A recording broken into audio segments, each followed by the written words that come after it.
السلام عليكم ومرحبا بكم في حلقة جديدة من برنامج مجرد سؤال. في هذه الحلقة هذه أنا مقلق بزاف. كنعتبر نفسي إنسان بليد. غتقولوا لي علاش بليد؟ الحقيقة أنني حتى هذه واحد المدة قصيرة كنت كنعتقد بأن المخابرات الجزائرية مخابرات ذكية لمستوى CIA وكذلك الKGB، يعني مخابرات قوية قادرة أنها تعطي منتوج كينم على مستوى، إنما ما لقيت لا مستوى ولا هم يحزنون ملي شفت هذا الفيديو. يا أبناء الحسن الثاني، أنسيتم أن استقلال بلادكم أخذتموه رأفة وعلى ظهور الشهداء الجزائريين؟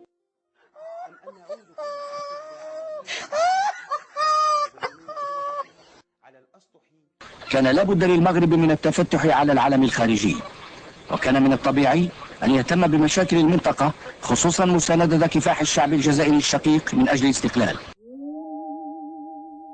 بصراحة هذا الولد عز عليا، هذا الإعلامي العظيم عز عليا، وحسيت فعلا بالآلام وأنا كنشوفه. كيفاش قنعوه وقدروا يقنعوه أنه يوقف ويقول بأن رجالات الجزائر العظام هما اللي ساعدوا المغرب في الاستقلال في الوقت اللي الجزائر استقلت بعد المغرب، يعني قلب سفاها على علاها وهلم جرة. المهم هذا ماشي هو الموضوع ديالنا. الموضوع ديالنا مع البوسان.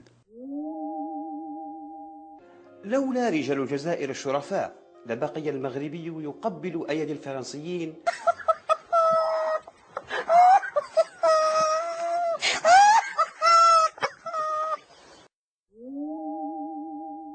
يوم بقى لي ما نقول اللي عطى الله راكم شفتوه. على كل حال، انما المساله ديال البوسان لا باس كنبقات غير في البوسان، راه مساله اكبر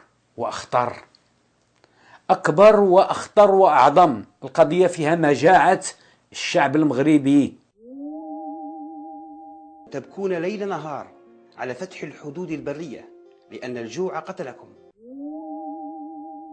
دابا سيادنا اللي لحق شي كوميره يفرح. انا بعدا ضمنت هاد الكوميره حيت عايش في الخارج باش نوكل وليداتي. يا نتوما كلها يدبر حالو، تسينوا الحدود الجزائريه حتى تحل باش تاكلوا، ولا غادي يكون المصير ديالكم.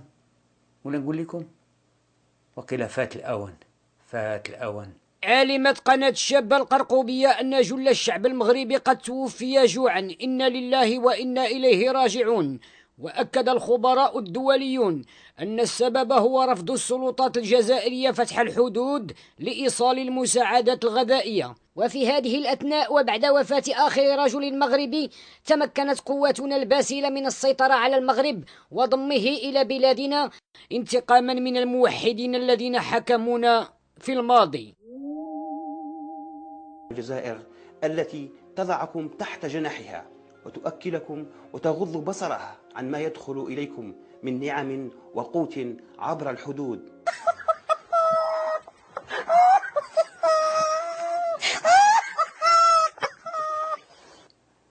تصوروا لولا الجزائر فين كنا غنلقاو القرقوبي؟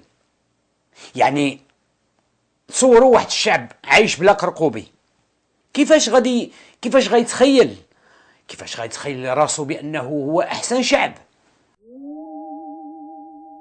بوتفليقة عنده، مع أنه متزوج، إلا أنه اتخذ صاحبة، اتخذ خليلة، والخليلة هذه هو يدلعها كما نقولوا، يعيط لها سوسو. تعربد معاه في رئاسة الجمهورية نفسها، ويعني ويسكروا وخليني يعني نحترم لا بزاف، لا بزاف. هادي زدتي فيها اخويا، زدتي فيها، حمضتيها. نقص في ويخرات الله يجازيك بخير.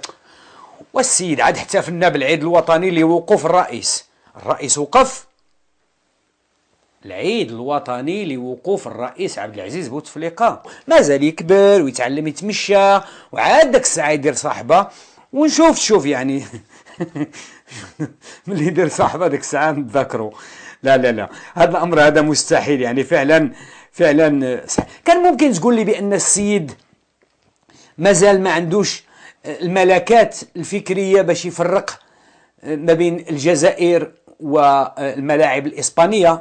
ربما لا تعرفون بأن بلدكم الآن لها القدرة لتستضيف 2 لكوب دي موند، 2. ماشي واحد، ماشي مونديال ديال فرق الأحياء، 2 المونديالات وأكثرتي. ولكن لا حرج لا حرج. كتعرف كاين بعض الاشخاص ملي كيوصلوا واحد السن الله يكون في عوانه وعوانهم يرفع عنهم القلم، يقولوا اللي بغاو، هما احرار يترشحوا فوقاش ما بغاو، يكونوا رؤساء في الوقت اللي بغاو بشكل اللي بغاو. واخا هما راه ماشي رؤساء، هما راه عندهم رؤساء، ولكن